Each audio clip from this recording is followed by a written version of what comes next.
میخوای پوست جوانسازی بشه، لیفت بشه، منافذش بسته بشه، کلاژن سازی اتفاق بیفته، روشن بشه، شارپ باشه، مگه میشه اینا همه با هم؟ بله میشه. تا آخر این ویدیو با من همراه باش.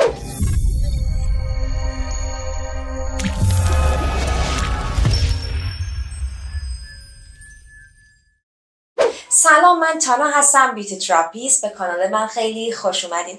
قراره که این هفته در مورد میکرونیدل با هم دیگه صحبت بکنیم، همونجوری که بهتون قولش رو داده بودم و میخوام نظرتون رو کلا راجع به این دستگاه تغییر بدم. پس بدون معطلی بریم سراغ ویدیو. مطمئنم که ویدیوهای این شکلی زیاد دیدین که صورت پر خون میشه و شرط میبندم که 50%تون وحشت دارین بخواین این کار رو انجام بدین. پس اگر تا حالا میکرونیدل انجام ندادی و میترسی که میکرونیدل انجام بدی، حتما تا آخر این ویدیو رو با من باش، چون قراره که کلا نظرتون رو در موردش تغییر بدم. قبل از هر چیزی باید بگم که این کار باید توسط متخصص انجام بشه و اصلا توی خونه انجامش ندین. حتما نباید چاله چوله داشته باشین و چین و چروک داشته باشین تا بخواین میکرونیدل رو انجام بدین. این روش برای کسایی که پوست سالمی هم دارن توصیه شده، چون خیالتون رو از آینده پوستتون راحت میکنه. اگر به طور خیلی ساده من بخوام میکرونیدل رو براتون تعریف کنم، باید بگم که بدن ما با قدرت خودش رو درمان میکنه، یعنی قدرت بازسازی در واقع.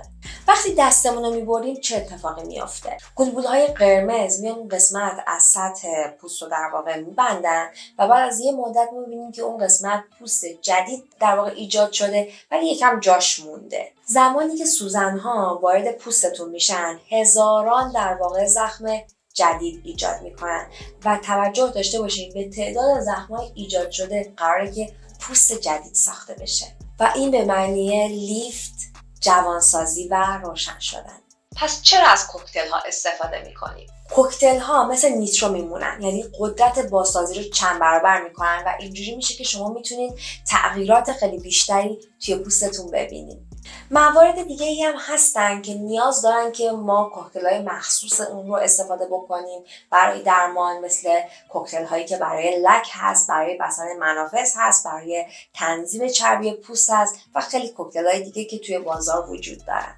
اما توجه داشته باشین که حتما کوکتل مخصوص میکرونیدل رو استفاده کنین. کوکتلایی که مالشی هستن به هیچ عنوان گزینه مناسبی برای اینکه ما بخوایم توی این کار ازش استفاده بکنیم به هیچ وجه نیست. خب ما از میکرونیدل استفاده میکنیم تا با ایجاد روزنه بخوایم این مواد رو در واقع جذب پوستمون بکنیم. اینطوری دیگه عوارضی هم برای بدن نداره و نباید نگران این باشیم که حالا این قرص قرار بره تو معده‌مون و باز بشه و اینجور داستان ها. خب مورد دیگه سایز سوزن کارتریج های دستگاه میکرونیدل هستش که از 9 سر تا 42 سر هست، اما کاربردی ترین های اونها توی بازار موجوده، مثل سوزن 12، 36، 42 و نانو. خب حالا فرق این کارتریجا با هم دیگه چیه؟ فرق این سوزن‌ها با هم چیه؟ این مرتضای هندی رو دیدین که روی تختای پر سوزن میخوابن و هیچیشون نمیشه؟ به خاطر اینه که وزن بدنشون پخش میشه رو کل این سوزن‌ها و وزن کمتری به هر سوزن در واقع میاد روی هر سوزنی. به خاطر این سوزن‌ها وارد پوستشون نمیشن.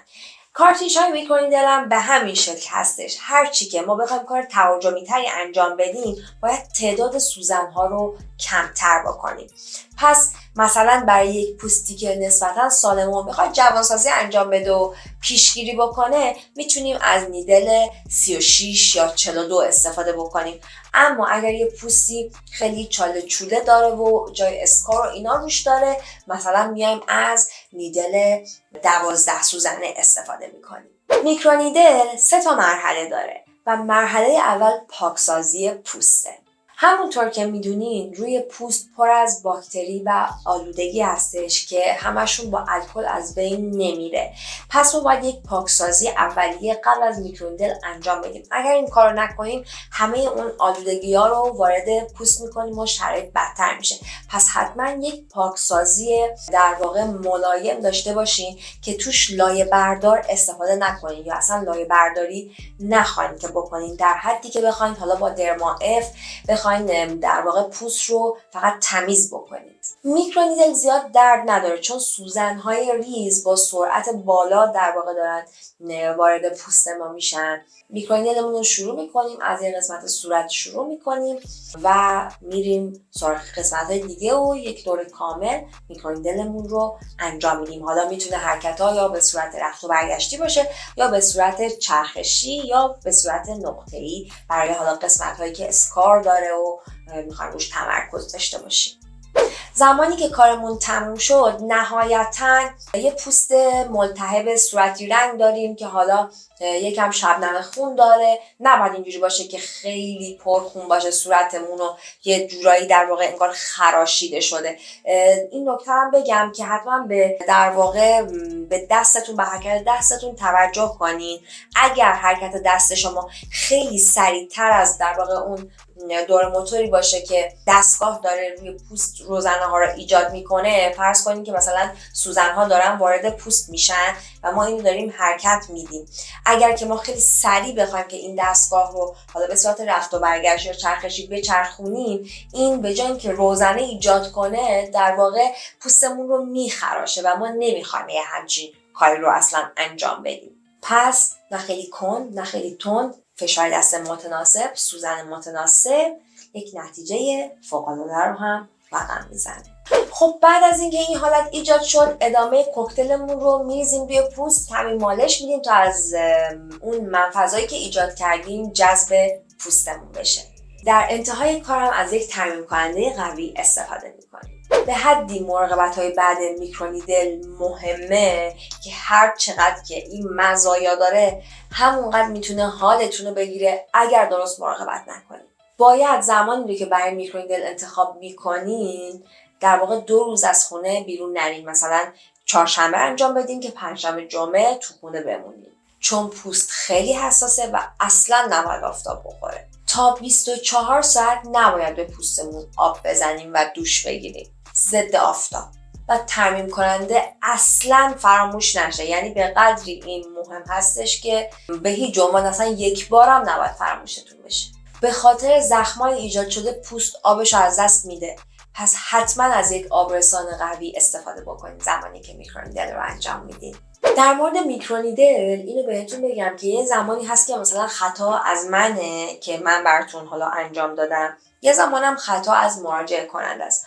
حالا چرا من میگم اکثر آدمایی که رضایت ندارن از میکرونیدلی که انجام دادن به مراقبت‌های بعدش توجه نکردن؟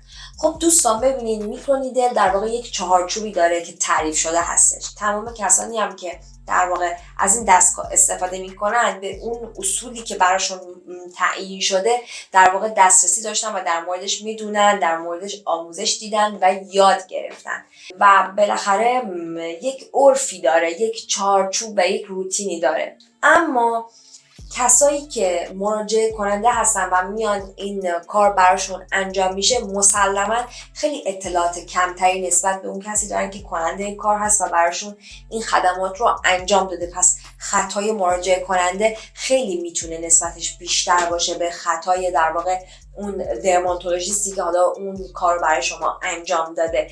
و من مثلا میدونم که اگر من میکرونیدل انجام بدم میام تو خونه آشپزی نمیکنم، از قبل آشپزی میکنم که 2 روز آشپزی نکنم، حتی اگه بیرون نرم تو خونه ضد آفتاب میزنم، حتی بیشتر از 3 الی 4 دفعه اگه احساس کنم پوستم خشک آبرسان استفاده میکنم، چون میدونم دقیقاً چه اتفاقی توی پوستم داره میفته.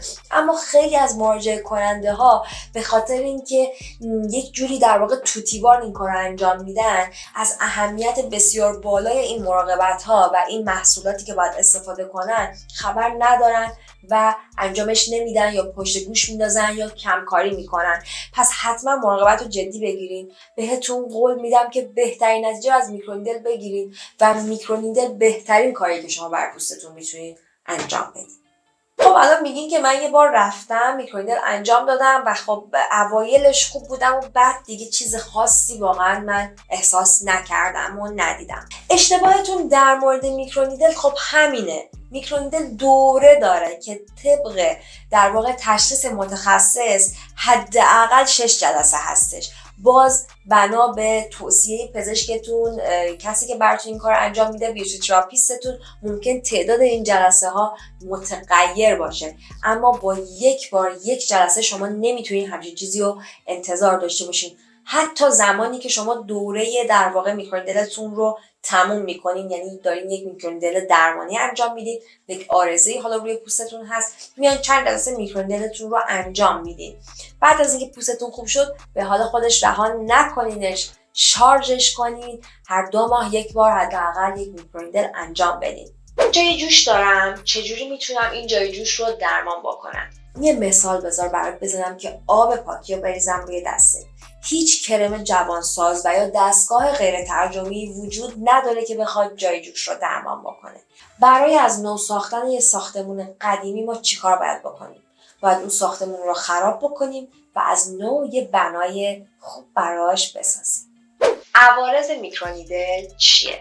اگر که از سوزن مناسب پوست شما براتون استفاده بشه و مراقبت‌های بعدش هم جدی گرفته بشه، هیچ عوارضی نداره. مزونیدلینگ چیه؟ مزوتراپی خب از قدیم بوده و ما ویال‌ها و کوکتل‌های مورد نیاز پوستمون رو به صورت تزریقی وارد پوستمون می‌کردیم که یه ویدیو در موردش ساختم، توی چنل هست، میتونین که یه سرگرمی بزنین به اون ویدیو و اون رو هم تماشا بکنین، چون خیلی فوق‌العاده هستش کلاً مزوتراپی. و اینکه باید بگم مزونیدلینگ چی هست؟ یعنی هم مزو هست و هم نیدلینگ، نیدله، به خاطر همین بهش میگن مزو نیدلینگ. یعنی در واقع شما دارین نیدلینگی انجام میدین، همراه با اون از کوکتل های مزو هم استفاده میکنین و این حالا کوکتل هایی که خاصیت حالا ضد لک داره، کلاژن ساز داره، جوان سازه رو از طریق اون روزنه ها وارد پوستتون میشه. به همین دلیل بهش میگن مزو نیدلینگ، یعنی هم مزو هم نیدل. و در آخرم باید بهتون بگم که بهترین کار ممکن برای پوست جوان شاداب شارپ میکرونیدل.